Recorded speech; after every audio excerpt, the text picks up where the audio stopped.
Biz buna garmınlap gidi, garmınçı Duskanağın, garmınçı Duskanağın direktörü Ayu Hanım bilen gidik. Anın bir bütün işi var işine, sizge.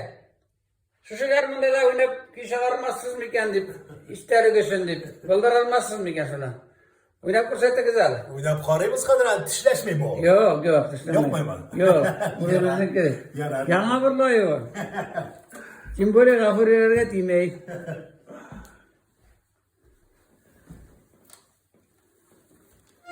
Lugu bir iki yüzünü oynasa, bunda konkurs katı siz dolayı neybat oynaysınız.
Umar Zaya Jere.